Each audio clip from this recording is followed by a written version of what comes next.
todos ustedes.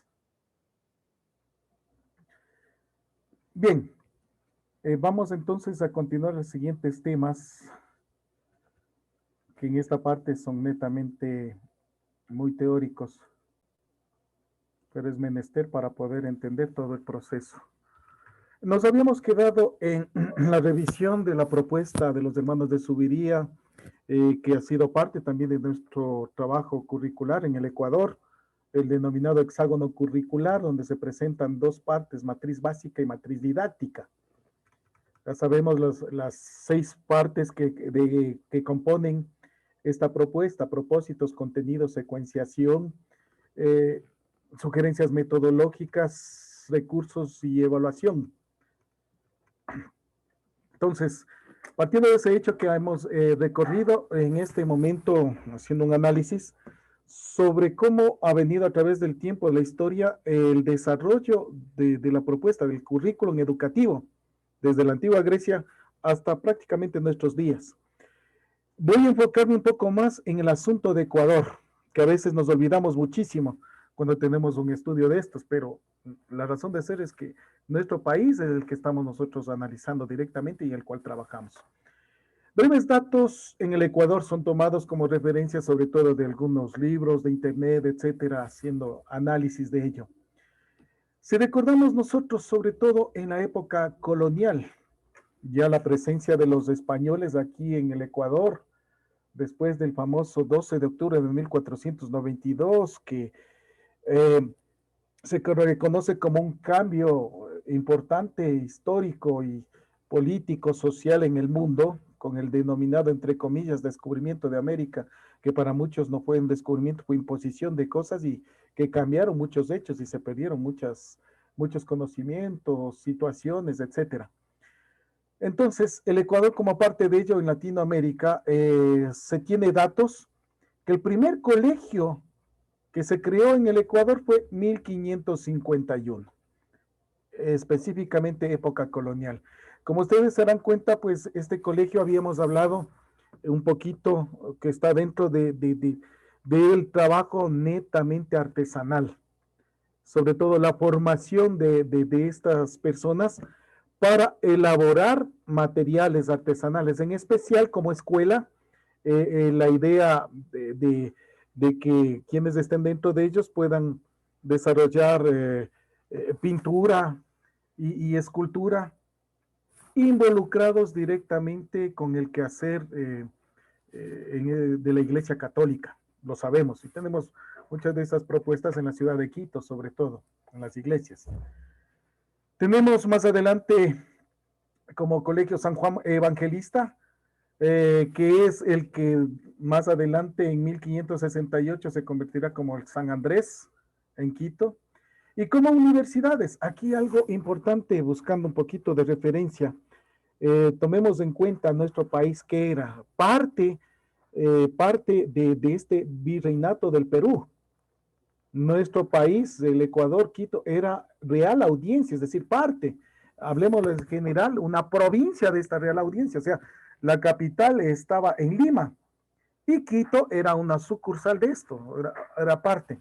Aquí me voy, que muchos historiadores, sobre todo de aspectos educativos, dicen que en su momento llamó muchísimo la atención que sin ser la capital del virreinato, ser en este caso solamente una real audiencia, así lo dicen, tenía universidades. Vamos a ver. Tenemos el aparecimiento de la Universidad de San Fulgencio, 1586. Esta fue desarrollada a partir del Colegio San Andrés y más adelante el conocido como San Nicolás de Tolentino. Es importante esto, porque las universidades tienen en todo caso un colegio aledaño que se alimenta de sus estudiantes y que pasan a las universidades. Lógicamente, como nos damos cuenta, la formación fundamental estaba directamente con aspectos religiosos. Más adelante tenemos 1622, el San Gregorio Magno. Esto tiene que ver mucho con nuestra universidad. A partir del Seminario San Luis. Olvidemos Seminario San Luis todavía como el Seminario Mayor, formación sobre todo de sacerdotes, quienes van hacia la propuesta de una convicción sobre todo sacerdotal, y la de Santo Tomás de Aquino en 1686. Esta provenía, en cambio, era alimentada directamente del Colegio San Fernando. La San Gregorio Magno, fundada por los jesuitas, ahí viene una primera parte, fundada por los jesuitas. Pero situaciones internas en el país hicieron que los jesuitas fueran expulsados en 1767. Recuerden, los jesuitas han estado involucrados directamente, sobre todo con esta formación escolástica, y fueron expulsados. ¿Qué pasó entonces con la Universidad de San Gregorio Magno? Es absorbida directamente por la Santo Tomás de Aquino. Se convierte en una sola. Eso es exactamente. Y realmente esta Santo Tomás de Aquino en 1826 se convierte en la Universidad Central de Quito, que más adelante es conocida como Universidad Central del Ecuador. Ahí está. Si hacemos un poquito de referencia, la Universidad Central celebra a partir del año 1620-1622 su creación, pero no es realmente la creación de la Universidad Central. Realmente debería ser, en este caso, algo de inicio de lo que es la Universidad Católica, pero ya vamos a hablar un poquito del asunto más adelante. La Universidad Católica, porque estaban regentadas por los jesuitas. Bien lo dijo ayer el compañero, uno de los compañeros, claro, cuando hablábamos de los conceptos universidad católica o Pontificia Universidad Católica del Ecuador, que está regentada por los jesuitas, que netamente grupo religioso involucrados con la religión católica, directamente involucrados con la formación, sobre todo universitaria. Vea, desde estas épocas. Entonces, la Universidad Central nace en 1826. Recordemos un poquito la parte histórica. ¿Qué vivía en ese momento el Ecuador? ¿En qué momento estábamos? En el momento de transición entre lo que era, en este caso, parte de España, y que ya se convirtió en más bien casi en una nación libre. Y fue parte de la Gran Colombia. No olvidemos, 1826 era parte directamente de la Gran Colombia. Entonces, ¿quién regentaba todos estos países, especialmente Venezuela, Colombia, Ecuador? Lógicamente, Simón Bolívar. Entonces, 1826, por decreto de Simón Bolívar, se crea la Universidad Central de Quito.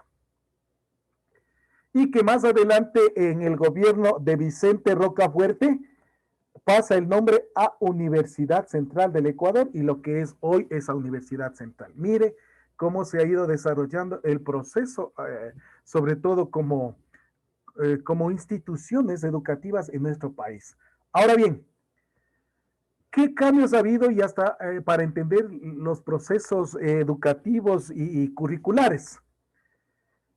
Más adelante, sobre todo 1895, la Revolución Liberal. ¿Qué trae consigo la Revolución Liberal? Algunos estarán dando la vuelta a su cabecita y buscando esa información. No olvidemos que de aquí nace la idea de educación laica. Es decir, que con la Revolución Liberal existe la separación del Estado con la Iglesia. Vea, es importante conocerlo. Lo anterior estaba directamente involucrada la Iglesia con el Estado, especialmente en la época de García Moreno, en donde la Iglesia imponía, si hablábamos sus encíclicas, imponía su currículum de formación en ese sentido, el punto, a través de toda esta formación que tenían ya de algunas escuelas y de algunas profesiones. Entonces, con esta revolución liberal se separa la Iglesia del Estado. No hay una formación directamente impulsada por el Estado en cuanto a religión. Es abierta. Y realmente en la Constitución de 1906, en la Constitución, se menciona y queda ya dispuesto lo que hoy seguimos manejando, la educación laica, gratuita y obligatoria. Miren, no es recién, 1906, después de todo este proceso de revolución liberal.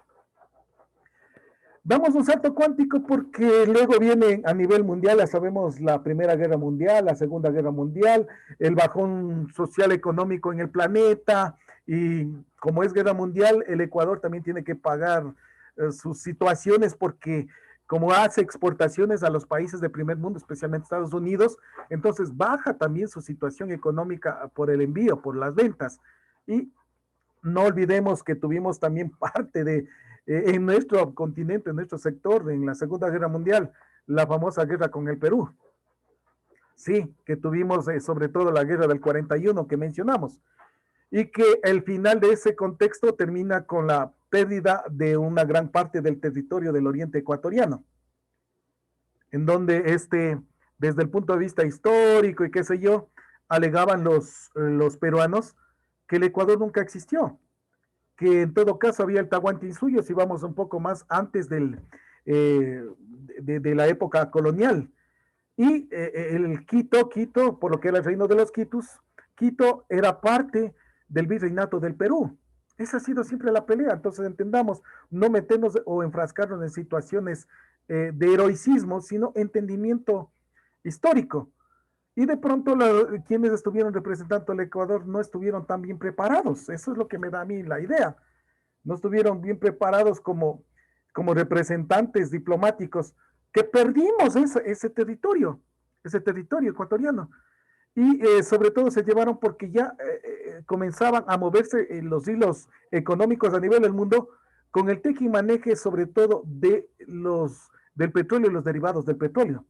Hablando desde el punto de vista de cuáles son en todo caso eh, este, los recursos que son utilizados en el planeta. Hablemos eso, con la presencia sobre todo del motor de explosión, de los autos, etcétera. Hay una gran cantidad de utilización de derivados del petróleo hasta la actualidad. Bien, entonces estamos mencionando en este caso, 1937, en la que realmente el Ecuador en esas épocas tenía ese proceso de convulsión. Ya hablaremos un poco más adelante. Entonces, en 1937 hay el acuerdo, regresa el acuerdo. Miren desde cuándo tuvieron inconveniente. 1967, expulsión de los jesuitas. Y desde 1825, con la Revolución Liberal, especialmente 1906, se separó el Estado con la Iglesia, pero regresa el acuerdo en 1937.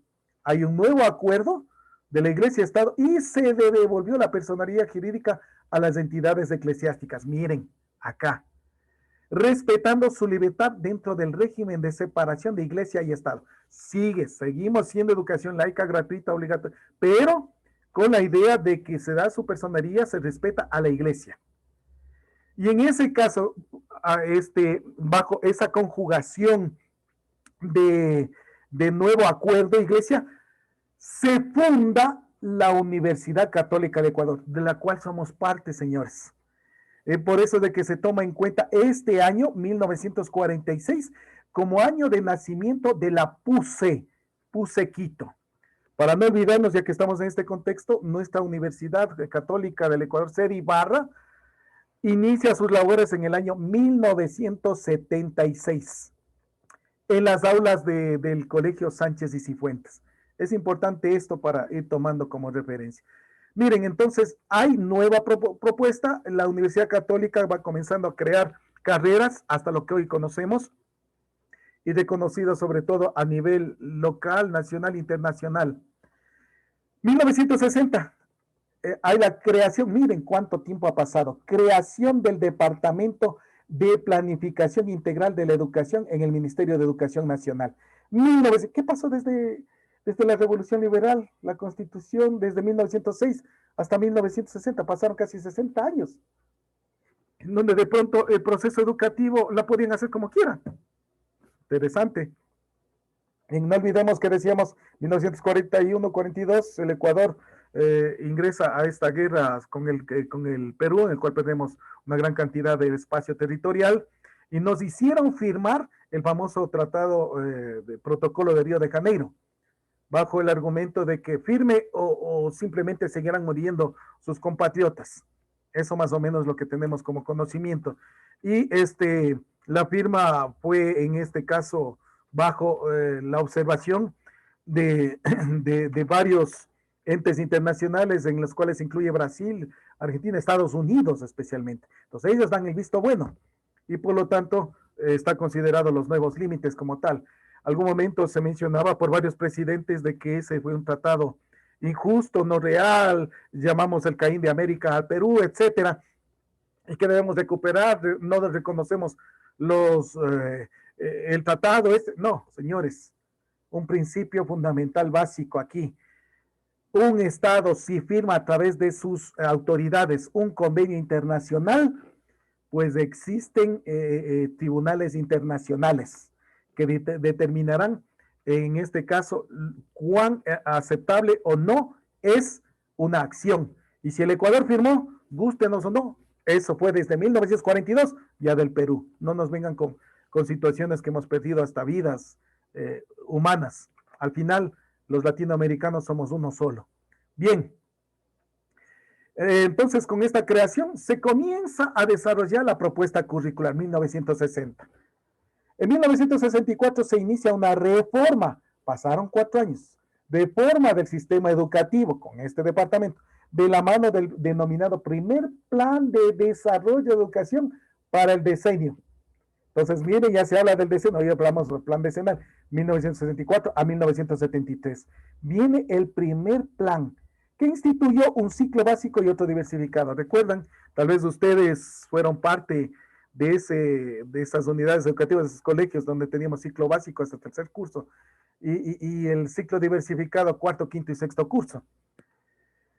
En el año 1977 pasaron nuevamente más de 10 años y se propone la Ley de Educación y Cultura, que amplió la obligatoriedad y gratuidad de la educación hasta el primer ciclo de enseñanza secundaria, que era en este caso el tercer curso obligatorio.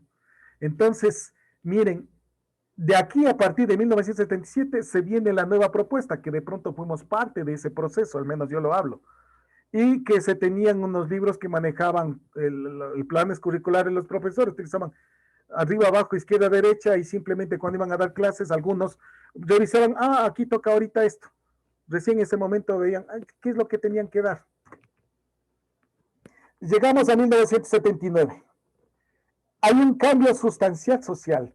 Por primera vez se otorgó el derecho a la ciudadanía y al sufragio de los analfabetos. Vea, es un dato importantísimo dentro del contexto hasta político.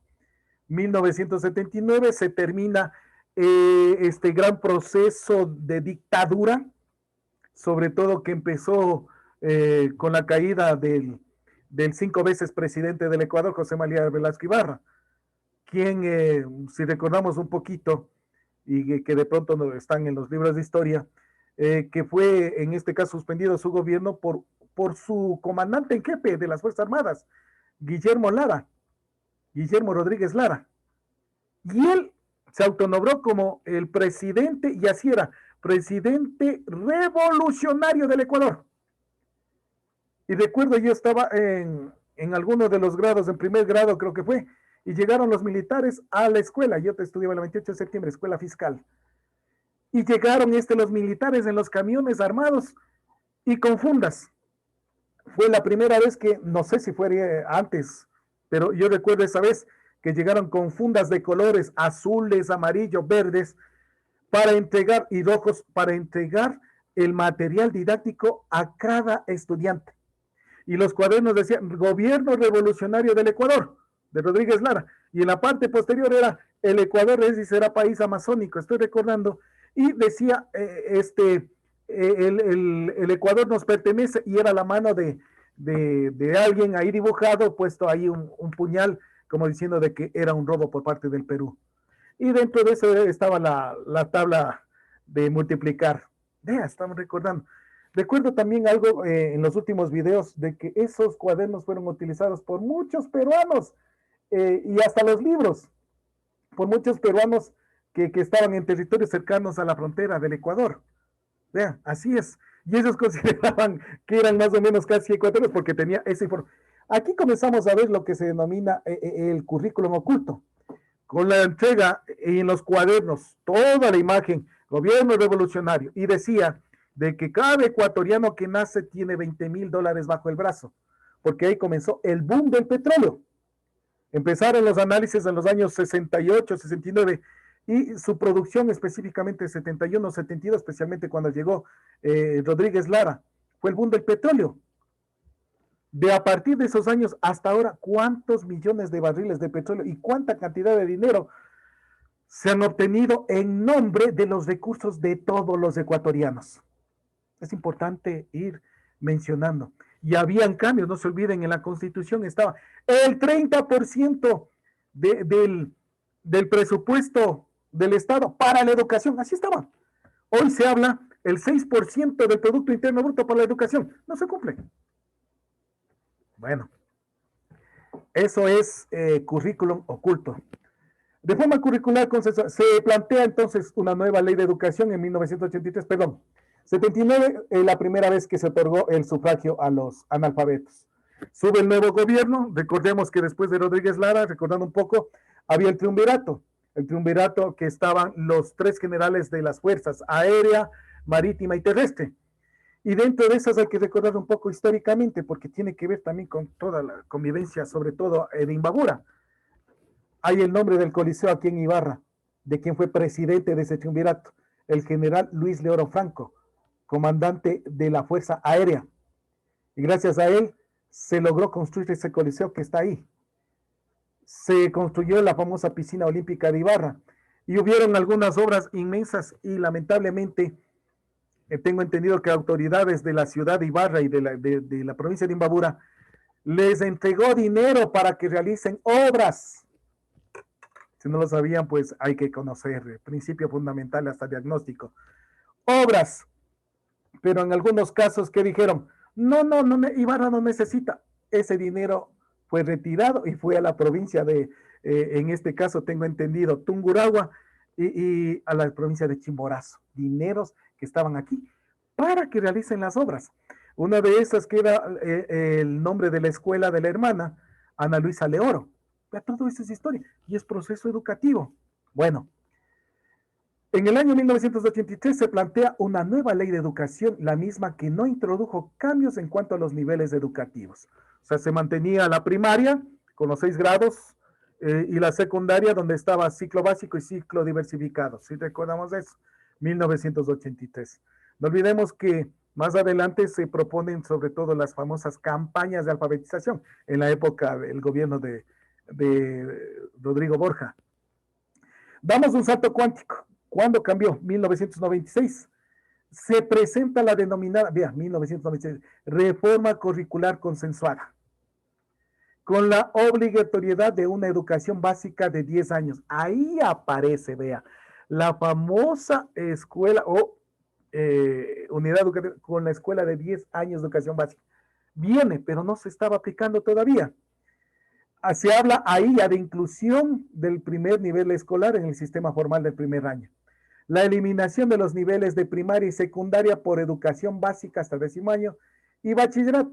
Hay una propuesta pedagógica, metodológica, constructivista, basada en destrezas. Vean, señores, 1996 empieza esa propuesta. Si regresamos un poquito, son realmente en la época del gobierno de Sixto Durán Ballén. El famoso ni un paso atrás que tuvo el ataque, en este caso la guerra Perú-Ecuador, ni un paso atrás, la guerra en la cordillera del Cóndor, específicamente Tihuinza. Esta reforma curricular consensuada fue actualizada, aquí no le he colocado, fue actualizada porque un año atrás de eso presenta la reforma curricular. Los docentes saltaron porque se vino a imponer, y es más, en esa reforma curricular, si ustedes no recuerdan, había la disposición ministerial de la enseñanza religiosa. Hasta hubieron cursos en las universidades. La Universidad Católica hubo un curso en 1998, el curso para ser docentes de formación religiosa. basada en el desarrollo de valores. Eso recuerdo. Entonces, eso permitía sobre todo para obtener hasta en los ascensos curriculares, los ascensos de categorías de los docentes. Pero se habla de esto y viene esa propuesta pedagógica metodológica constructivista. Entonces, desde aquí nace, no es actual. Viene esa propuesta. ¿Cuál es la base? Ya vimos la propuesta del famoso hexágono curricular de los hermanos Subiría. Tiene algo de referencia lo que fue la pedagogía conceptual, pero no se aplicó la pedagogía, sino constructivista. Y hay que ser claros, porque algunos dicen, tiene algo de constructivismo. Los hermanos de Subiría dicen ser muy contrarios, son anticonstructivistas. La pedagogía conceptual es anticonstructivista, por si acaso.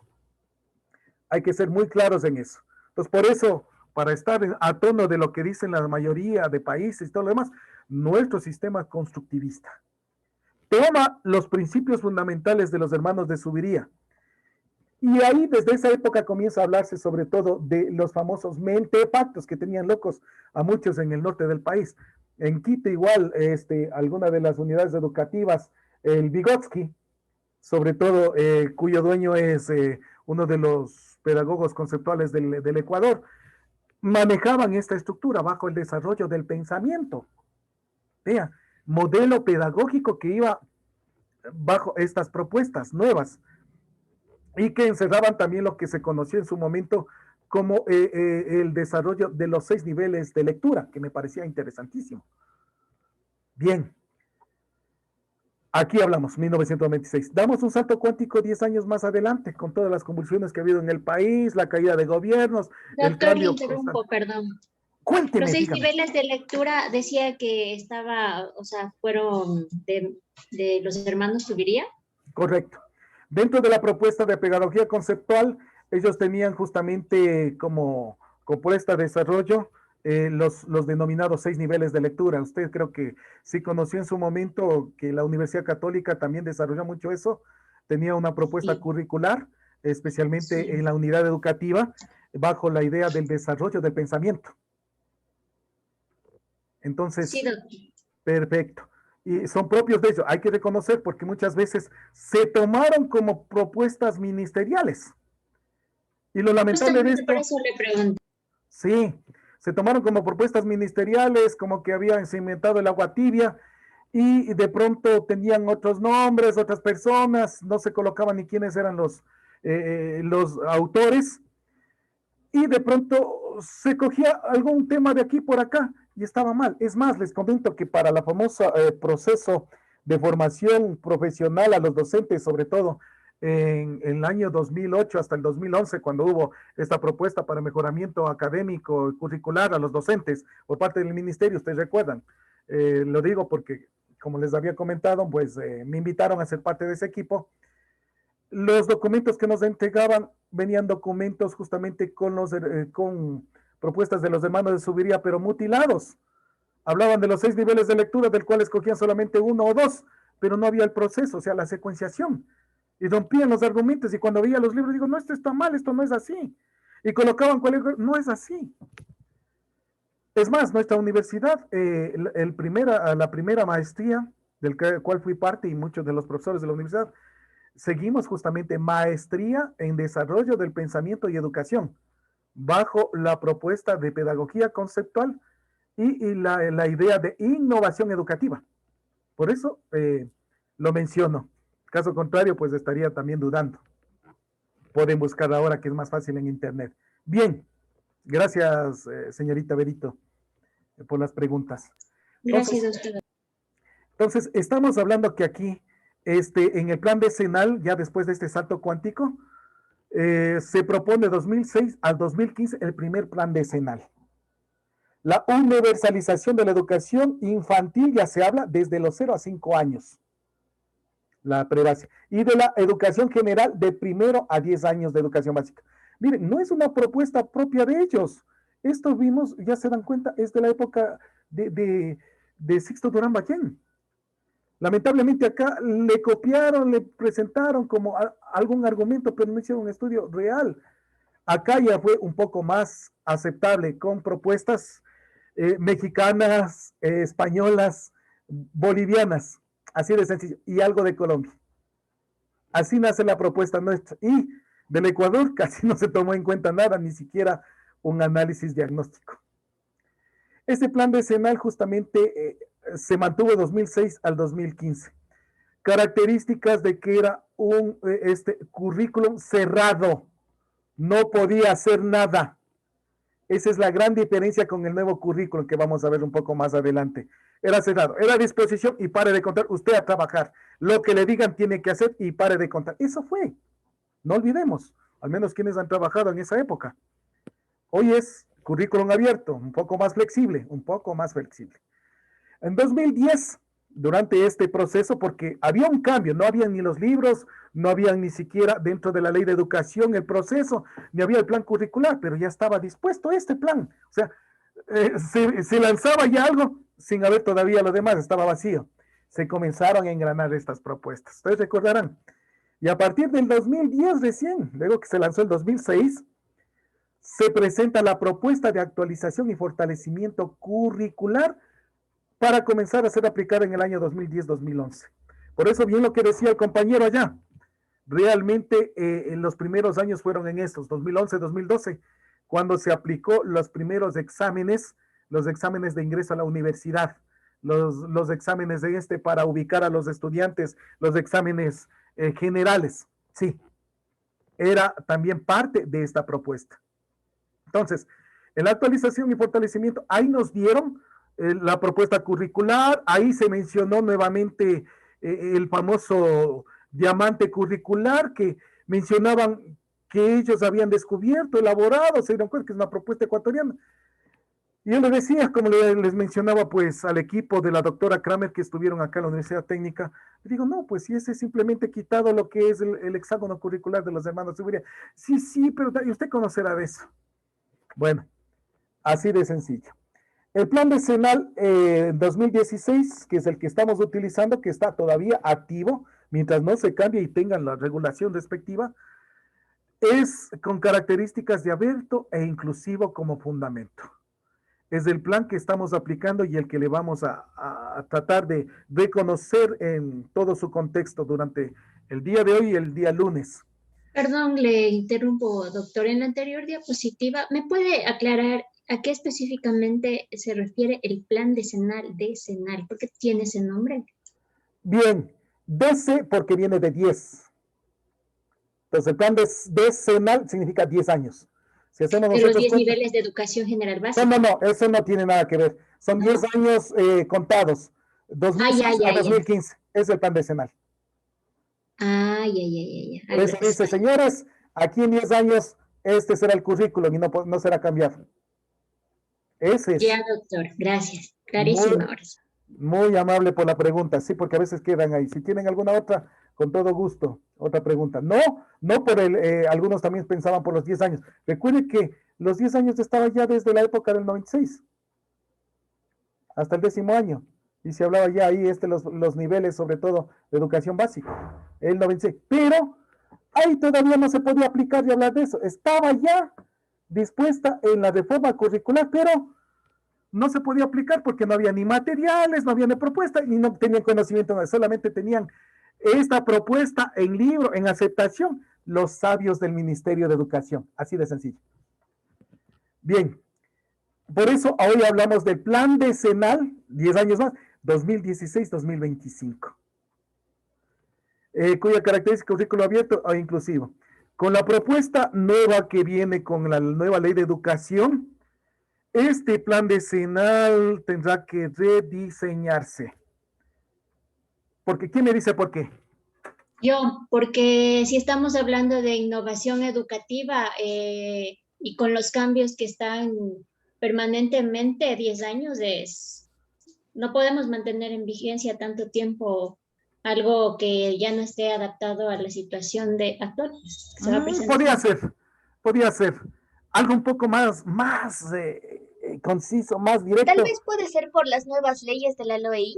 Exacto, mija. A ver, cuéntenos, ¿qué cambios más o menos tiene estructurales de la nueva ley que ya está aprobada? Bueno, tiene que ser lo de la jubilación al docente, la No, esos remuneración, todavía están en stand-by, la jubilación. están, claro, ajá. Vamos dentro del plan curricular. ¿Si recuerdan algo? No, contextualícenos, por favor, doctor.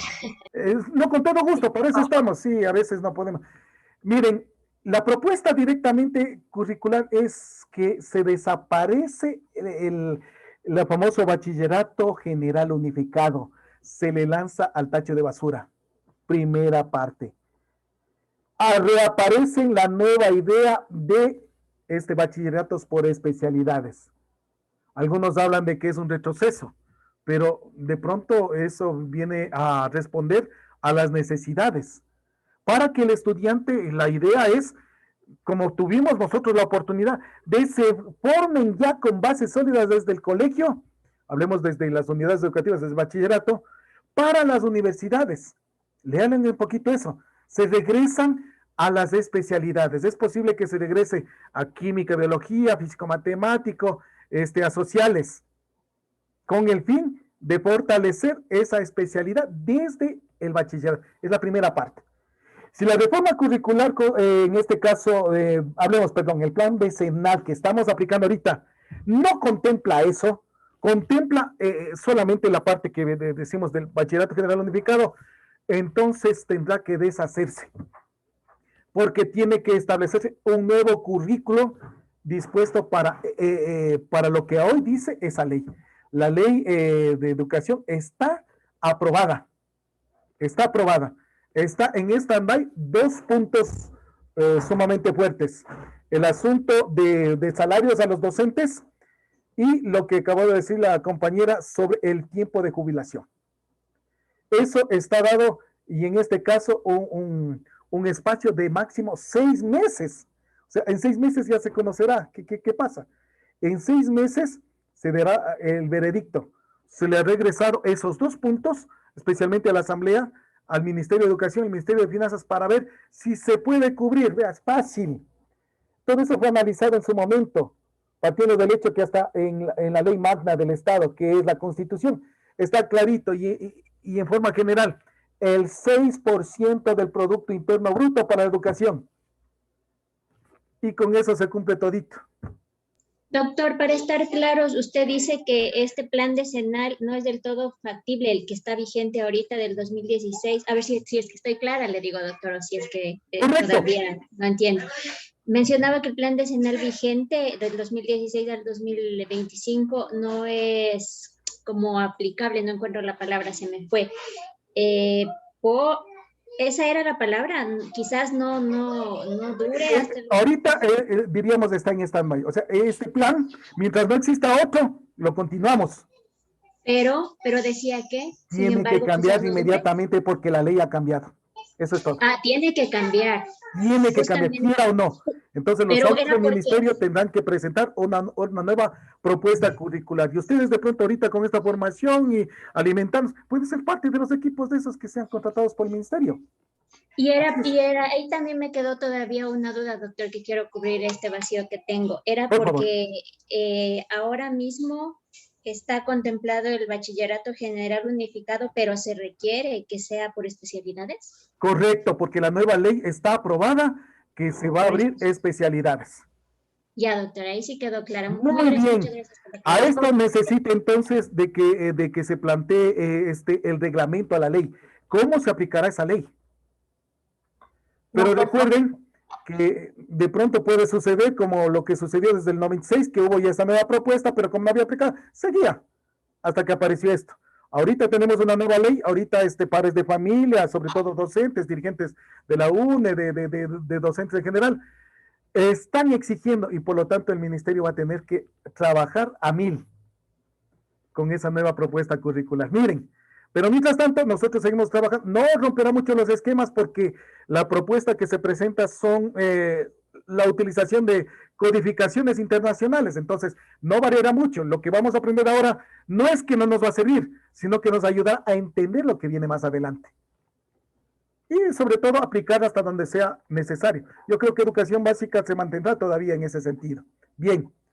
Entonces, Doctor Franklin, A mí sí me quedó todavía esa duda. Justamente estaba hablando Berito y yo también iba a preguntar eso del bachillerato general unificado que usted mencionaba. Pero, o sea, ahí ya me confundí, ¿no? Porque el plan decenal 2016-2015 dice que está en 2016, stand-by. 2025, sí. Ese 2025. Es un proyecto que se hizo, pero se quedó ahí en papeles, como decirlo, porque el bachillerato general unificado empezó también continuó, ¿no? Hasta ahora que ya estamos en el 2021. Entonces, el Correcto, 2022 todavía no se ha ido, todavía no se ha eliminado de ahí el bachillerato general correcto. unificado. En esa parte es mi confusión. Este plan dice que se quite el bachillerato general unificado, pero no se lo ha hecho. ¿Por qué sigue manteniéndose ese plan decenal? Bien, bien, esa era la pregunta fundamental. Gracias. Le pregunto en este momento, ¿hay planes curriculares para comenzar a trabajar con eh, con el nuevo bachillerato de especialidades? No hay. No, Por lo tanto, se mantiene esto que está aprobado todavía. Pero la nueva ley ya no mantiene ese bachillerato. Lo que significa, porque empezamos este año lectivo, es posible que quizás si trabaja a 1000 el ministerio y con los grandes sabios, podría ser de que en el régimen Costa se inicie con el bachillerato por especialidades. Y el nuestro sea el último bachillerato general unificado. Porque igual yo pienso que no puede cambiarse de la noche a la mañana. Por ejemplo, si estamos a mitad de año, ¿cómo va a cambiarse a especialidades? Si empezamos con el bachillerato general unificado. Yo creo que este año se continúa. Pero ojo, me adelanto a la situación y eso es importante, el conocer el contexto. Esta propuesta, sobre todo el bachillerato general unificado, tiende a desaparecer, tiene que desaparecer. Sí, profe, aquí una cuestioncita. Pero bueno, estamos hablando que tenemos que esperar, ¿no? De acuerdo a las Correcto. nuevas normativas que elaboren el nuevo currículo. Correcto. Pero aquí viene el inconveniente, profe, en la temática institucional, porque no es fácil, digamos, ¿no? De la noche a la mañana, decir, mi institución ahora va a dar informática, por ejemplo, o va a dar físico-matemático, ¿no? Si primeramente no tiene esa planta docente, por ejemplo, para dar físico-matemático debe tener, por ejemplo, un número determinado de docentes en esa especialidad de informática de la misma manera, tiene que tener estructura, tiene que tener, qué sé yo, instrumentos, tiene que tener materiales.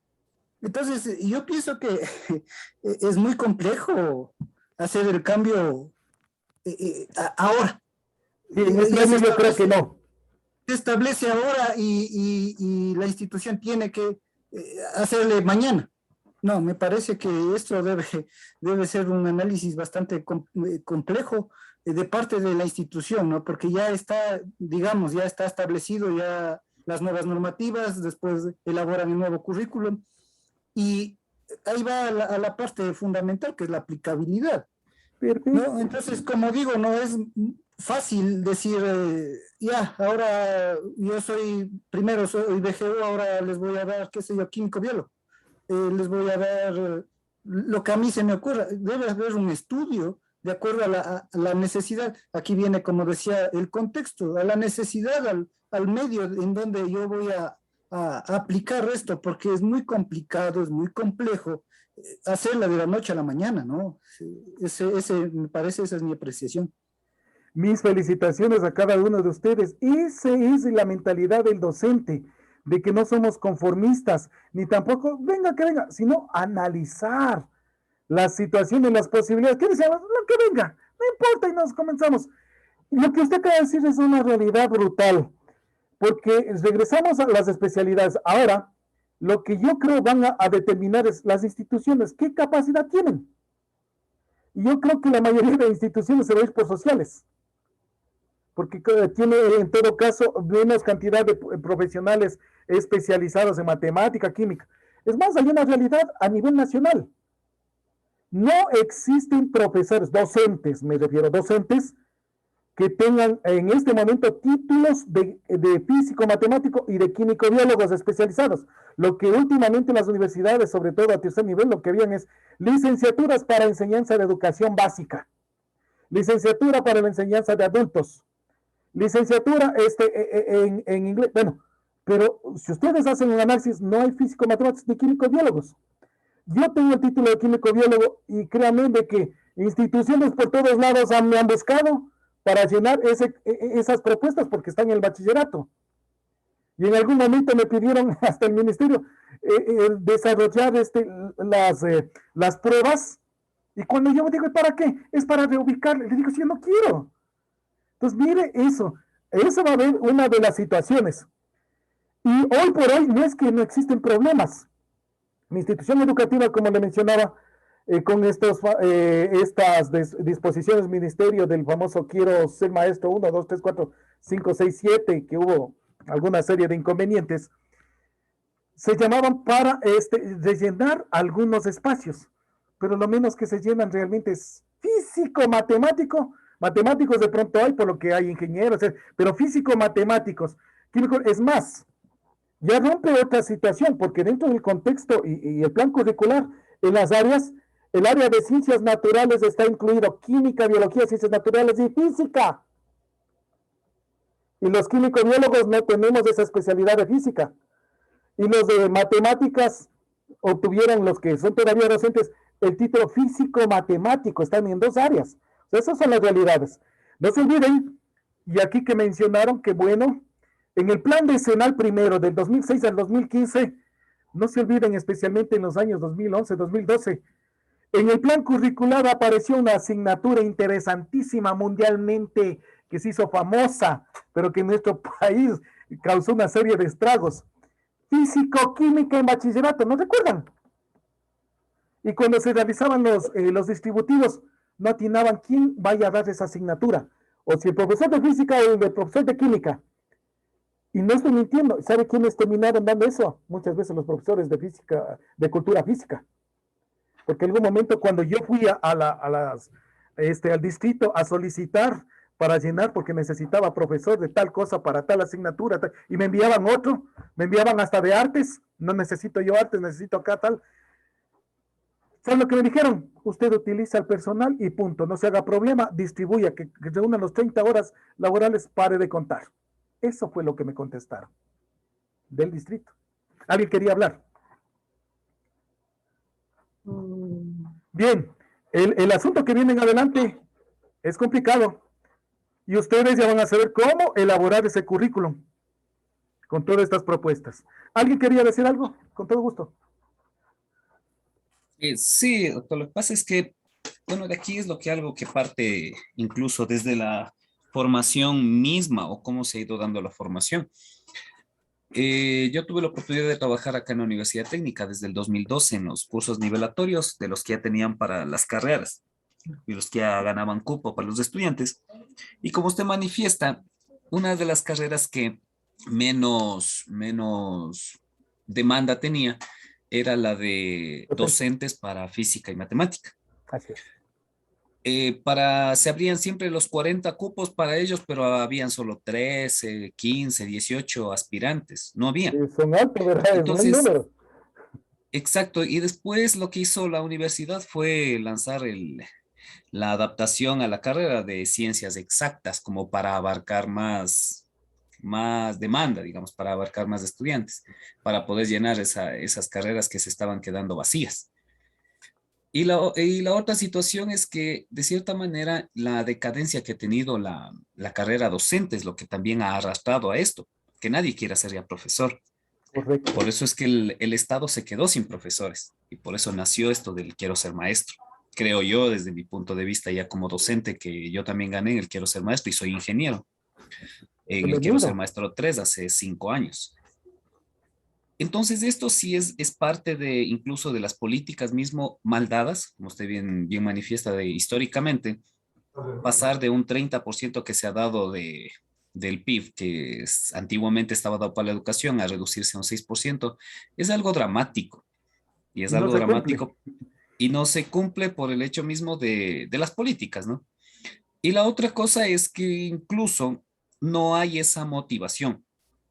Yo lo que quise era seguir, por ejemplo, y lastimosamente ya no pude, es por mi formación mismo. Yo quise seguir la maestría en matemáticas.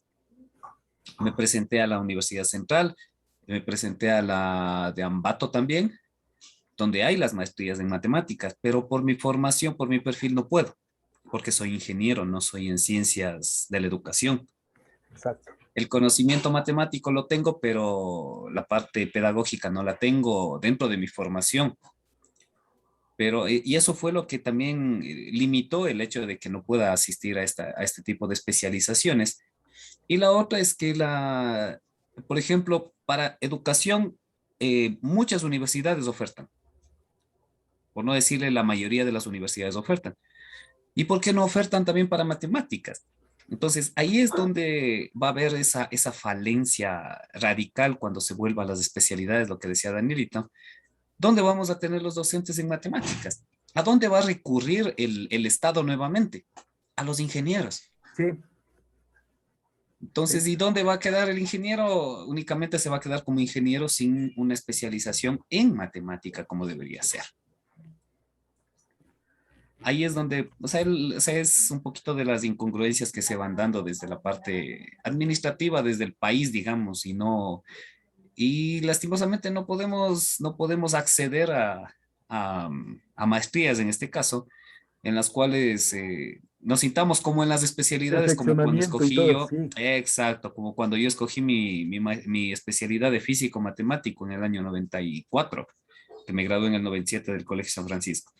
Entonces sí es como frustrante, podría decirse, ¿no? Porque si ahora me pusieran a escoger uno en un BGU, o sea, todavía sería más frustrante todavía, sabiendo cómo es una especialidad en un colegio. Eso, profe. Muy bien, excelente. Todas sus apreciaciones nos ayudan muchísimo a cada uno de nosotros y cimentar lo que está sucediendo, porque estamos en contexto. Esto de profesionalizarse, el que ustedes tengan una maestría de educación, significa muchísimo. Y no podemos dejar de fuera el contexto en el cual nosotros estamos sirviendo. Correcto. Yo les voy a mencionar algo que de pronto alguien ya, bueno, ahorita ya es realidad. En la Universidad Católica nosotros realizábamos cada año el centro de investigación, un análisis socioeconómico y sobre todo de aceptación de carreras de los estudiantes de sextos cursos. Nosotros viajábamos a todos los colegios, tanto de Ibarra como de Otavalo, de Atuntaqui, Cotacachi, a parte del Carchi y parte de Pichincha, especialmente en Cayambe, porque ese era nuestro mercado. Y realizamos desde el año 99, 2000, 2001, 2002, 2003, levantamiento cada año de la información, qué carrera seguir. En resumen, lo que acaba de decir, en el año 2003, de todos, a más o menos un promedio de 2.400 estudiantes que teníamos de realizar la encuesta, uno, dos, exageradamente, tres de los estudiantes que iban a ser bachilleres decían que les gustaba seguir pedagogía o ser maestros. ¿Por qué ponían abajo? Porque el maestro es mal pagado, mal visto, no tiene las situaciones como otra carrera. Si seré docente, quizás veré como segunda opción, pero mi primera opción será ser médico, ser abogado, ser ingeniero, ser arquitecto, etcétera. Entonces, ¿a dónde me voy? Desde ese tiempo ya se hacía un análisis, digamos, de futuro. Decíamos en el 2010 no van a haber docentes, sobre todo de especialidad. Ahí está, es la razón. Y no se olviden que la propuesta, en este caso de la ley de educación, la ley de educación que empezaba con el plan decenal 2006-2015, la ley de educación que tenía que haberse cambiado lógicamente para proponer todo esto, venía con la propuesta en este caso, de los profesores que iniciaban en el nivel G, etcétera. Y no se olviden la partecita que decía, pueden ser docentes bachilleres de la nación. Así estaba. Y se hablaba en este caso de una propuesta curricular, de un desarrollo educativo de calidad. Y ahí estaba en la ley que podían ser bachilleres. Es más, ingresaron muchos en los primeros ser maestro. No me crean, revisen. Ingresaron muchísimos bachilleres que estuvieron muchas veces unidos en el proceso de campaña política. ¿Y cuál era la propuesta? De que ellos en 6 años o 10 años pueden obtener su título de docente. Si no tiene título docente, no podrá seguir en la educación. Eso fue. Y después le arreglaron y borraron esa parte. ¿Qué les parece? Eso es lo que hubo. No me crean, revisen. Es algo histórico, es algo nuestro. Entonces, continuamos un poco más, que esta partecita nos ha causado un movimiento telúrico un poco complejo. Sí, porque eso vamos a vivir. Repito, este plan decenal que está vigente no puede ser inamovible. Aquí viene la idea. Cada gobierno establece su propuesta, y como la educación es, en este caso, un currículum oculto que permite mantener sus estructuras, entonces no puede seguir manteniendo lo anterior. Y ahí viene la respuesta, que tiene que haber ese cambio. Y ahorita ya hay la nueva ley que se fue aprobada en la época mismo del anterior presidente Moreno, y que ahora solamente quedan 2 cosas fuera que ya habíamos hablado. Exacto. Continuemos un poquito adelante. El Ministerio de Educación en el 2010 presenta esto, del 2010, lo que decíamos acá, esta propuesta sobre todo de actualización, fortalecimiento. Presentaron con bombos y platillos, me pareció interesante. Miren, propósitos, contenidos, secuenciación, métodos, recursos de evaluación, y les llamaron el diamante curricular. Disculpe, ¿qué hay aquí? Y esto lo presentaron como propio del ministerio. ¿Qué tal? Están los libros propuestos por el ministerio. Y nunca colocaron la fuente de cuál sacaron, sino que eran ellos los grandes genios. Pero eso no se convierte en plagio. Ahí está. Sí, señores. Yo creo que los hermanos Subiría deben haber tenido alguna serie de conversaciones con el Estado ecuatoriano. Y es por eso que algunos de pronto no sabían de qué se trataba. Ahí empezamos primera parte. Si copio y sin saber cuáles son los principios fundamentales, entonces simplemente quiero engranar y no sé a dónde voy. Eso es lo que sucede. Por lo menos tenían que haberle a ellos pedidos de que sean asesores técnicos. No estoy mintiendo. Eso es lo que tenemos ahora, desde ese tiempo. Recuerden de que vinieron el tiempo de Correa y el tiempo de Moreno, que venían casi en secuenciación del mismo gobierno, y por eso venía plan decenal 1 y plan decenal 2. Ahora sí, con toda esta propuesta tenemos los denominados tipos de currículo. Ahora sí vamos un poco más al asunto. ¿Qué nos dicen los expertos?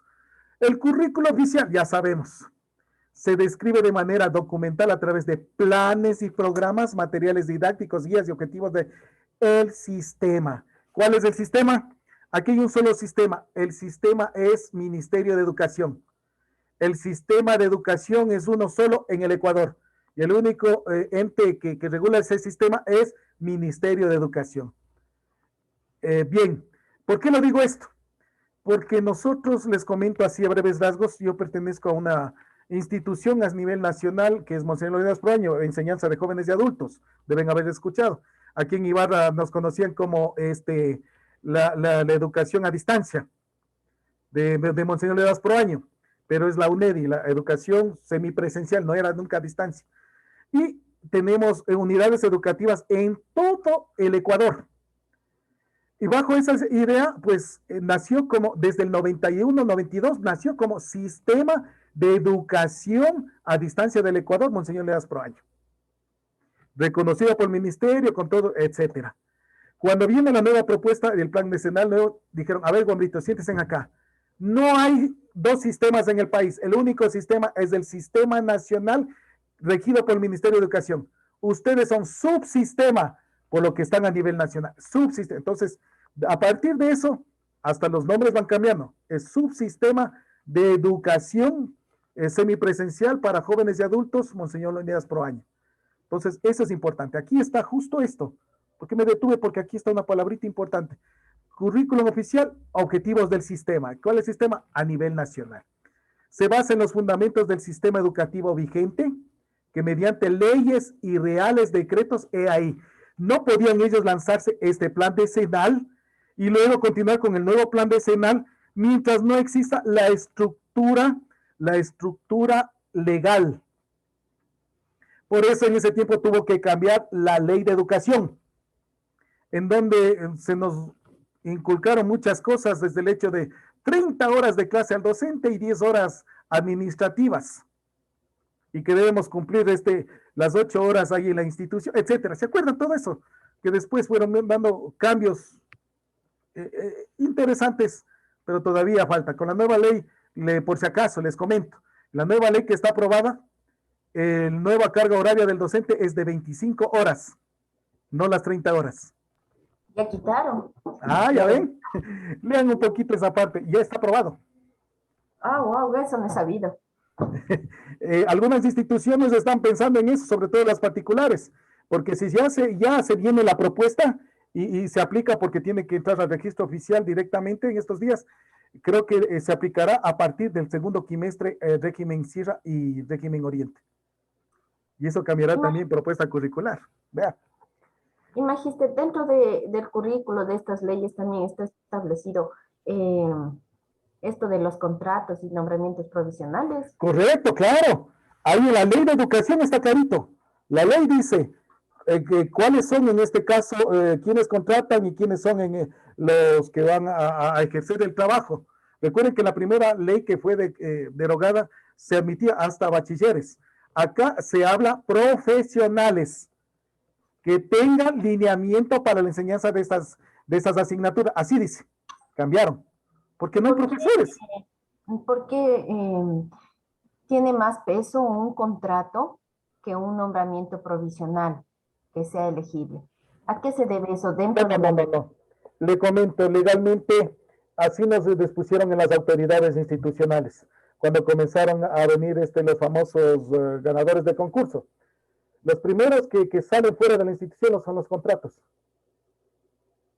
Le comento. Los contratos. Los contratos son los que desaparecen primero y se quedan en segunda instancia los de nombramiento provisional. Porque están dentro de un concurso. Los de contrato a veces no están ni siquiera en concurso, por eso están en contrato. Claro, esa es la cosa que yo tenía un poquito ahí como de duda por esto del quiero ser maestro 7 que se está dando y pues no sabía en la ley debe estar eso, ¿verdad? Sí, está así.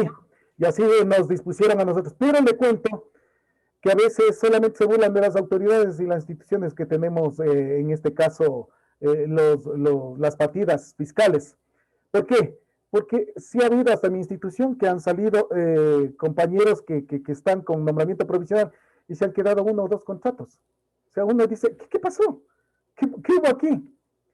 Entonces, a veces en la dirección, el departamento técnico es el que está en Tejimanec. Ellos son los que hacen y deshacen por si acaso. Claro. Bajo argumento legal, eso sí. Entonces, eso está en stand-by. Es más, está aplicándose lo que está en la ley de educación, que los profesores que ingresan ya como ganadores de concurso tienen que cumplir el año rural, si es que no sabían. Si ustedes ingresaron y son ganadores de concurso o están dentro de eso, algún momento tienen que cumplir el año rural. Van y tienen que ir a algún sector rural y luego regresan, se supone, al año a la institución en la cual estaban.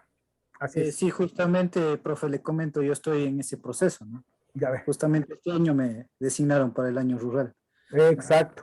Y eso está dentro de la ley. Entonces, aquí está. Véalo, estas palabritas nos ayudan a entender muchísimos aspectos. Entonces, necesitamos las leyes. Esas leyes que estén aprobadas. ¿Y quién aprueba sobre todo? Los grandes representantes en el Congreso Nacional, en la Asamblea Nacional. Ahí se debate todo esto. Establece los contenidos mínimos que deben ser asimilados por los alumnos durante la etapa de educación. ¿Alguien me quería decir algo? ¿No? Bien. Entonces, como ustedes están dándose cuenta, ese es el currículum oficial. El currículo emitido por el sistema educativo, que en este caso sería el ministerio representante del gobierno. El tipo real operacional, que fue la pregunta del día de ayer, una de las preguntas al inicio, es el que es puesto en práctica el currículo oficial, que incluye las adecuaciones del contexto del aula. Esa es la idea importante. En todo caso, el real operacional es el que el maestro ejerce dentro del aula, es el que está ahí. Y a veces el maestro no necesariamente está aplicando esto, porque se supone que debemos planificar, elaborar propuestas, evaluar, etcétera. Y hay algunos profes que conozco indistintamente por ahí que todavía están hasta dictando las clases, si tienen el libro base del Estado, y de ese libro abren para poder tener las horas, están dictando. Eso está ocurriendo todavía. Bien. O de pronto, como dicen algunos, se dedican a conversar de la vida de los demás. Y se acabó la clase. Y a los 5 minutos finales les mandan los trabajos. Hasta las universidades dicen que ocurre eso. Bueno, el currículum oculto, aquí viene lo que hemos estado hablando. Ojo, esto es importantísimo para darnos cuenta nuestro contexto y nuestro rol. Son normas, primero, institucionales y valores no reconocidos abiertamente por sus profesores y funcionarios escolares. Ojo, mi institución tiene como principio básico la asistencia que sea a la hora indicada. Estudiantes, profesores, etcétera, que no llegan a la hora, se cerrarán las puertas y perderán el día. Son propuestas internas de la institución, son parte de la vida institucional, que no están necesariamente en el currículum directo, pero ya sabemos los demás. Muchas veces, en San Francisco, por ejemplo, se conoce que en su momento, cuando van a realizar un acto, sobre todo un acto cívico, abanderado, empiezan flat a la hora tal. Si llegan las autoridades atrasadas, lo sentimos, llegan atrasadas, no están esperando. Entonces, ¿qué formación se tiene en el contexto social?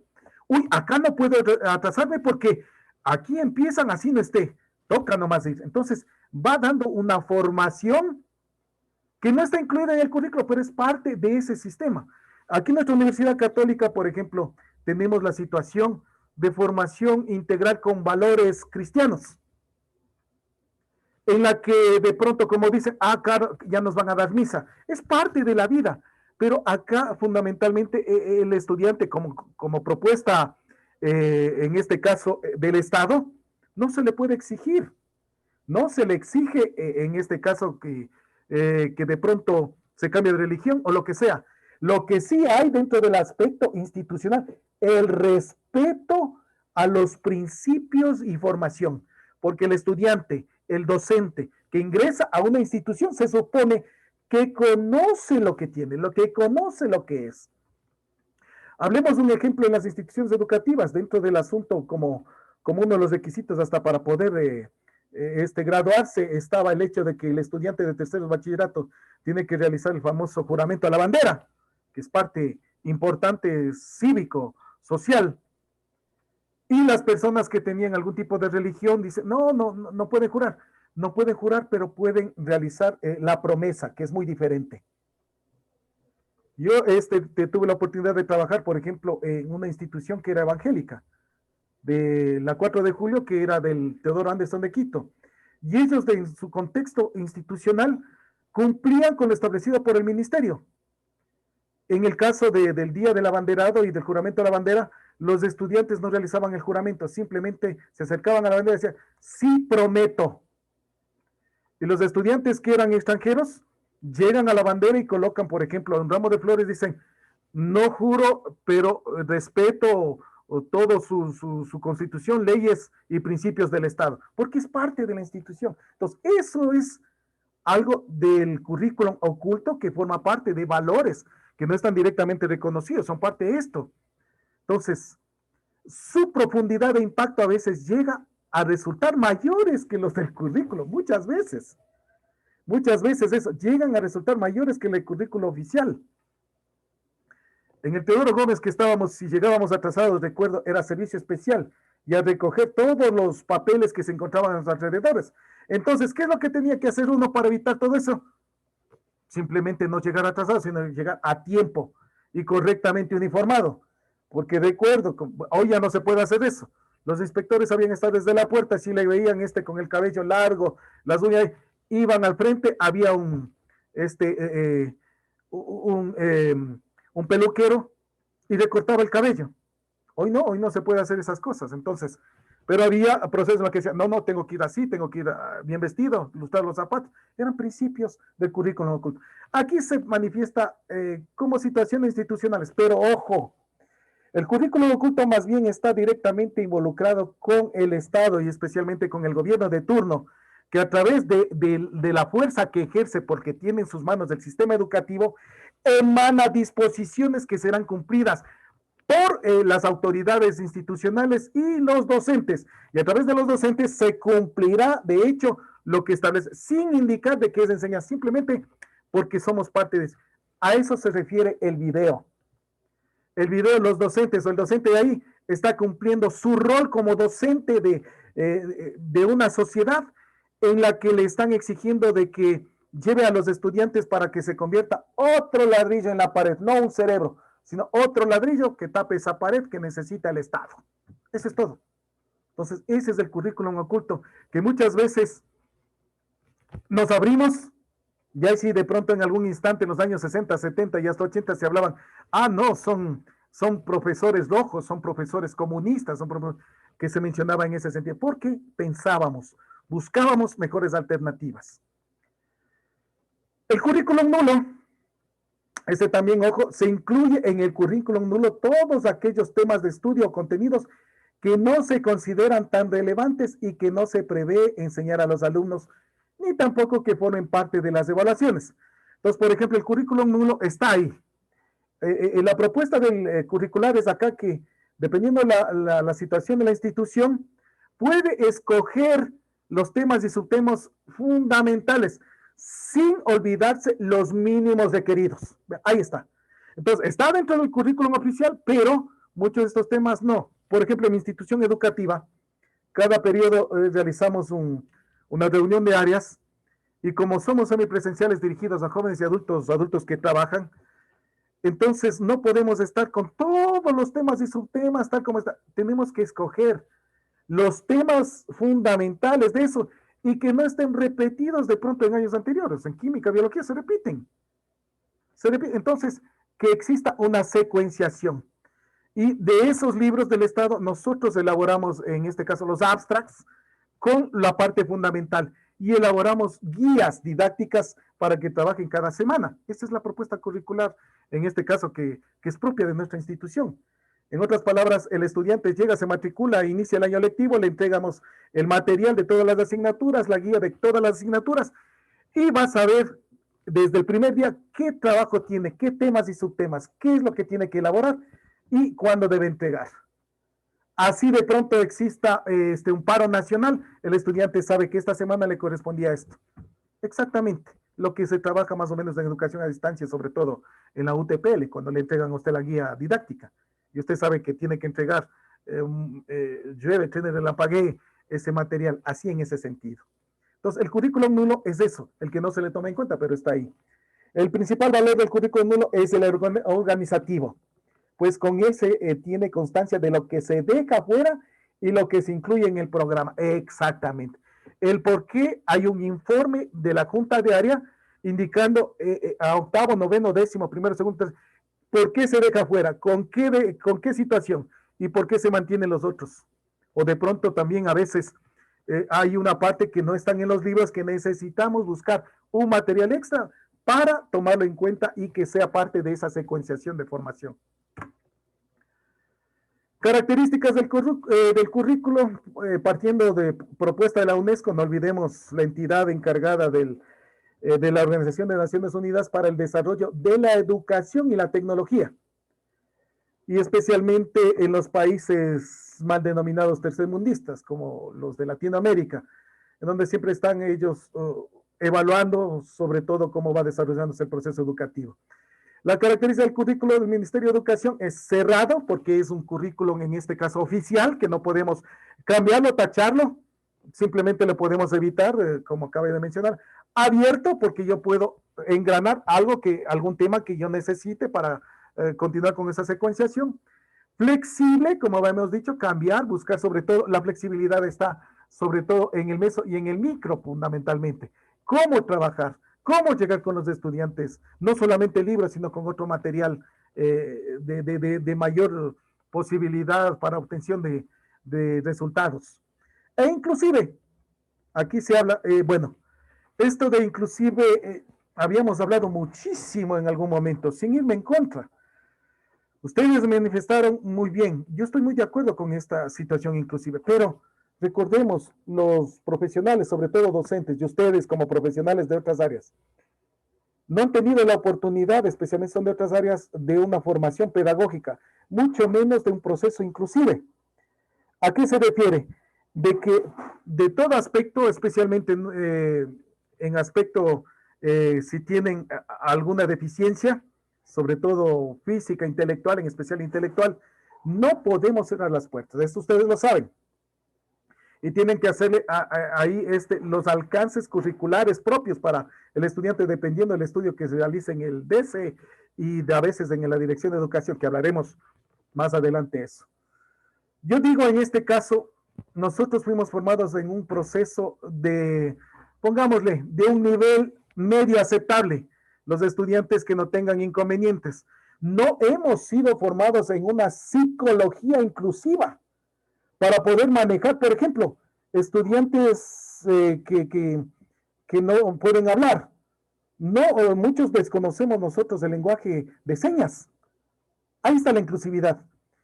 Estudiantes ciegos que de pronto ellos tienen el lenguaje braille. ¿Y cómo? Les comento que antes de que se hable mucho de inclusive, con estos planes decenales, en mi unidad educativa tuve una estudiante que me resultó, digámoslo así, una propuesta personal, porque no había hasta los libros como poder relacionar, y era adulta, doña Blanquita, que vive por el sector de La Victoria. Y en ese caso éramos profesores, sobre todo en su momento como tutores de educación, así a estancia, en los años más o menos 98, 96, cuando se estaba en este proceso. Y muchas veces los profesores éramos como profesores de las lejanías que dábamos, en este caso, todas las asignaturas. Teníamos plan curricular, el material, las guías, pero necesitábamos nosotros prepararnos para todo, desde matemática, inglés, todo, ciencias naturales, sobre todo recuerdo. Bien, en su momento dado, imagínense cómo trabajar y cómo evaluar a la estudiante que tenía en este caso la discapacidad visual completa. Utilizaba un bastón para dirigirse de a otro lado. Tuve que imaginarme, sobre todo, recuerdo una de las clases fundamentales, el plano cartesiano y eje de coordenadas, matemática. Dibujar, bueno, después de que trabajé con los estudiantes, ella escuchó la clase, lo grabó, y digo, no tengo que trabajar con usted para que me entienda. Tuve que llevarle y de la mano hacerle pasar por donde estaba dibujado el plano cartesiano y dónde estaban los puntos determinantes y dónde se encontraban. Ella decía que se hacía su esquema mental e inmediatamente iba a la mesa y utilizaba una regla que era con lenguaje braille y hacía los puntitos. Y dice, entendí completamente. Y les comento que ella era la que entregaba los trabajos a tiempo, excelentes trabajos. Es más, se graduó, me parece que fue hasta escolta de una de las banderas. Y nosotros sin saber un proceso de inclusive. Es facilito para el Estado. Es inclusive y usted hágase cargo de todo. ¿Y cómo lo hago? Si tengo de pronto en una institución fiscal 45, 50, recuerden al Teodoro Gómez, sabían cuando mis hijos estudiaban, 65 en un grado. El profesor apenas podía pasar en la parte de adelante. Y si a más de esos 65 que tiene estudiantes con capacidades excepcionales, sobre todo con discapacidad intelectual, y eso nos exige. Y al profesor, pues, le dejamos ahí, le dejamos en este momento ese pensamiento. Alguien que quiera de pronto comentar sobre todas estas características del currículum.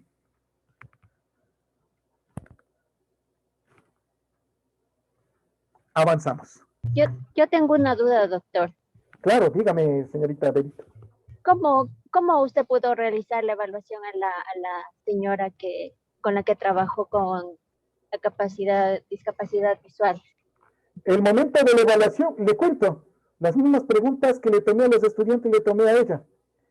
el momento que le dicté, porque era parte en horas de recreo, le dictaba a ella y ella con la regla colocaba. Y entonces ella me daba la respuesta de pronto era algún ejercicio o algún gráfico del eje de coordenadas y me decía, aquí está, tal, esto es. Y era la que más, sacó 20. Ahí en ese momento calificaba sobre 20. Así era. O sea, el examen fue oral. Y algunos estudiantes estaban ahí cerca, escuchando. Y les digo, miren, y ustedes, con todas las posibilidades, ¿qué pasa? ¿Por qué no ponemos un poquito más de empeño? Y aquí me está dando sí, tienes razón. Y ella realizaba una reflexión lógica interesante. Dice, si es así, si es asado, sí, este es el resultado. Las asignaturas que eran teóricas, por ejemplo, ciencias naturales, estudios sociales, no tenía mayor inconveniente. Mis preguntas iban en el sentido, como le estoy mencionando ahora, si es que, o sucedía esto, si es que aparecía esto, ¿cuál era esto? No iba yo a preguntarles, dígame la fecha de la batalla de Ibarra, la batalla de Pichincha, ¿cuántos soldados murieron? No, era reflexión. ¿Y qué significaba eso para su momento de vida? Así le evaluaba, o sea, buscando alternativas, para ver si me ha entendido el mensaje. Y eso era. ¿Alguien más? Gracias, doctor, su aporte. Con todo gusto. Vamos entonces continuando para el siglo XX y siglo XXI. Estamos hablando todavía dentro de la propuesta curricular. Miren, se han dado cuenta que hemos viajado un poquito de lo que es universal histórico y vamos a lo particular que es el Estado ecuatoriano y llegando a nuestro consenso en nuestro siglo. El Estado describe el currículo y ejerce el control y la supervisión de los profesores. Ahí está. Pleno siglo XX y XXI. Eso es lo que se manifiesta por los expertos. Repito, el Estado describe el currículo, elabora y además ejerce control y supervisión de los profesores. A ver si está cumpliendo esto. El currículo reconoce la necesidad de inculcar valores ciudadanos. Estamos hablando de que debe ser un currículo inclusivo, un currículo en este caso que desarrolle todos los aspectos del ser humano. Entonces ahí estarán los valores. Aquí hay alguien, y nosotros hasta como docentes cometemos el grave error que dice, los valores se han perdido aquí en esta sociedad. No, yo escuchaba a algún experto en alguna de sus presentaciones, los valores no se han perdido, los valores están ahí, son innatos, están directamente unidos con el ser humano, por lo tanto, mientras exista un ser humano, existirán valores. El problema que no se los practica, eso es muy diferente. Y en el caso fundamental de algún experto mencionaba, características de los valores son duales. Es decir, o son o no son, punto. Eso es. O lo practica o no lo practica, no puede practicar un valor a medias. Entonces, en este caso, a un valor le sigue un antivalor. Si usted no aplica o no vive un valor, indirectamente está practicando un antivalor. El problema es que a veces desconocemos que estamos cayendo en eso. O peor aún, sabiendo que estamos en eso, lo continuamos. Ejemplo sencillo, de pronto en una parte esencial de los ecuatorianos, como el paradigma de la hora ecuatoriana. Por más que el presidente Rafael Correa hasta por decreto mencionó que desaparezca la hora ecuatoriana y que todo se cumpla a las horas, regresamos a lo mismo.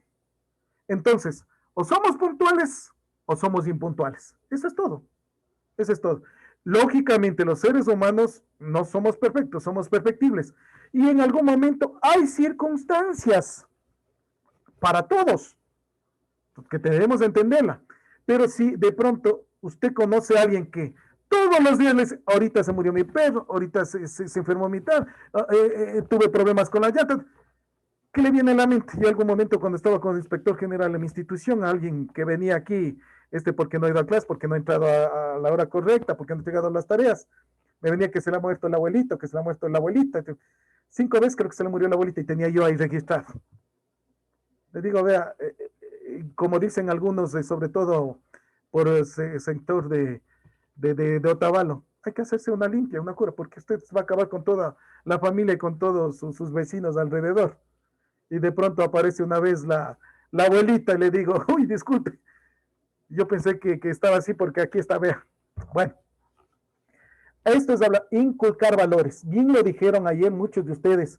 El mismo hecho de presentarse frente a los estudiantes, la forma de pararnos, la forma de comunicarnos, nuestras expresiones, hasta nuestra gesticulación, ya estamos dando información.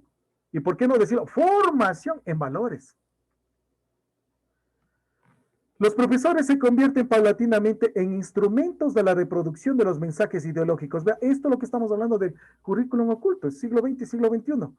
Repito, profesores se convierten paulatinamente en instrumentos de la reproducción de los mensajes ideológicos, porque está puesto en el currículum. Muchas veces ocultos, que desde el aparato estatal se desea impulsar. No es malo, eso es lo que ha pasado a nivel mundial. La acepción de los valores y supuestos subyacentes a bases de manera mecánica y sin cuestionamiento alguno. Sin cuestionamiento alguno. ¿Recuerdan ustedes alguna vez? Ya nadie me llora porque va de preso. Les cuento que cuando nosotros éramos parte de ese equipo que nos invitaron a ser los formadores de formadores, a los docentes nos llevaron a Quito. Y en Quito tuve una mala experiencia con 3 funcionarios del ministerio que vinieron. Estábamos ahí los docentes, sobre todo de varias provincias, Pichincha, Imbabura, Chimborazo, y me parece que era Tungurahua también, en las aulas de la Universidad Católica. Y vinieron algunos personajes y mencionaban, a ver, ¿por qué quedan viendo así? Pues de entrada no sabíamos de qué, si todos éramos docentes, profesionales. Y discúlpenme, nos trataron a la patada. Situación en la que me quedé complejo y cuando de pronto íbamos a otro, todos se manejaban bajo esa misma forma. Increíble. Bueno, el Estado y la sociedad buscan los medios más eficaces y eficientes para que el currículo cumpla con los cometidos que se ha propuesto. Miren, ustedes son ahorita un equipo privilegiado que comienza a hacer el análisis de lo que viene a futuro, sobre todo para nuestras instituciones, con la nueva propuesta de la ley de educación, que eso significa un cambio curricular y un nuevo trabajo que tiene que desempeñarse en las instituciones. Tenemos que ir pensando en esos argumentos. Y bien lo dicen, ¿quién se va a hacer cargo de estas especialidades? Perfecto. Hemos culminado en este momento la segunda parte. Vamos entonces a continuar un poquito. Luego haremos nuevamente un descanso importante. ¿Correcto? Bien. Vamos. Correcto. Miren, ingresamos ya casi, tenemos 4 unidades, tenemos ya la tercera y vamos cada vez acercándonos al asunto de nuestro manejo. Tenemos los niveles de concreción curricular, ya vamos a la parte específica. Como primera actividad, vamos a observar la siguiente presentación, el tema Congreso de Animales. Aquí también, por favor, necesito igual el aporte de ustedes, su reflexión personal y con respecto al currículum educativo. Ya hemos tenido aquí presentación, exposición sobre características del currículo, clase de currículo, historia del currículo, el desarrollo del currículo educativo en el Ecuador. Entonces ya tenemos alguna posibilidad. Y vamos a hacer esa presentación. Entonces no se olviden esto, que estas actividades subir al sitio respectivo donde estarán sus trabajos. Vamos a ver y analizar. De pronto alguien de ustedes en algún momento ya lo revisaron, pero es menester justo dar lectura a esto. Dice, Congreso de Animales, primera parte. Bueno, las imágenes son interesantes que nos hacen reflexionar mucho. Ahí están en las manos de nuestro presente y futuro. Dicen, cuentan los abuelos que un buen día los animales decidieron crear su propia escuela para desarrollar su intelecto mediante ejercicios físicos y académicos, según los habían aprendido del hombre. Bien, hasta ahí estamos. El conejo, el pez, el pájaro, la ardilla, la lechuza y otros animales se reunieron para fijar los objetivos de la escuela y las asignaturas que se dictarían. ¿De qué estamos hablando? Del plan curricular. Qué interesante. Regresamos. Conejo, pez, pájaro, ardilla, lechuza y demás. Cada cual impuso su aptitud natural como asignatura, sin tener en cuenta las aptitudes de los demás. Yo quiero que enseñen, como yo estoy formado y me gusta solo química y punto. Miren, pues cada uno tenemos esa situación. Somos 7.500 millones de personas en el mundo y de pronto 7.500 millones de posibilidades en cuanto a disciplinas cognitivas que podemos tenerlo. Los superiores dispusieron que todos debían capacitarse en todo y comenzaron las demostraciones. Todos tienen que aprender todo para que el momento que obtengan su título estén capacitados en todo y puedan defenderse frente a la vida. Interesante. Bien. En el correr, nadie logró superar al conejo. En el trepar, no fue posible vencer a la ardilla. El pez aventajó a todos en natación. Aquí estamos. Las destrezas, las habilidades innatas, propias, información genética, las inteligencias múltiples. Correcto. El remontar a las alturas solamente el pájaro lo pudo hacer, los demás no podían. Gracias a su vuelo. Ya vamos imaginándonos. La nota sobresaliente en trabajo nocturno la obtuvo la lechuza. Perfecto. Más el consejo académico insistió en que todos los alumnos deberían aprobar todas las asignaturas porque si uno podía, entonces todos con mayor o menor esfuerzo deberían lograrlo. Niveles de concreción mínimos. El profesor de vuelo, que era un pájaro carpintero mal geniado, a picotazos hizo subir al conejo hasta la rama más alta de una ceiba. Imagínense el conejo. El conejo escuchó atentamente al profesor e hizo lo que él aconsejaba. Al terminar la clase, el conejo no tenía costilla que no se le hubiera roto en tan aparatosa caída. El pez por poco muere cuando intentaban sacarlo de su medio para enseñarle a trepar. El pájaro se voló de la escuela después de haber asistido a la clase de natación, donde faltó poco para que perdiera la vida. La ardilla huyó despavorida cuando los profesores se empeñaron en que nadara zambullendo como el pez. La lechuza no pudo aprobar ninguna asignatura, excepto el trabajo nocturno, y fue despedida por retardo mental. Los profesores nunca se pudieron explicar por qué en la noche volaba muy bien y en el día le era imposible volar 2 metros sin chocarse. Un búho, que con sus grandes ojos observó todo el proceso, abrió el pico y sentenció en tono enigmático. La escuela tendrá éxito cuando los profesores se interesen por lo que los o las estudiantes quieren ser y no por aquello que ellos desean hacer de los educandos. Fin de la presentación. Bien, en este momento voy a dejarles a ustedes para que reflexionen sobre lo que se les ha dado lectura, lo escriban y luego compartan con ustedes esta apreciación curricular. Vamos a dejarles unos 7 minutos. Entonces, en 7 minutos nos estaremos nuevamente concentrando.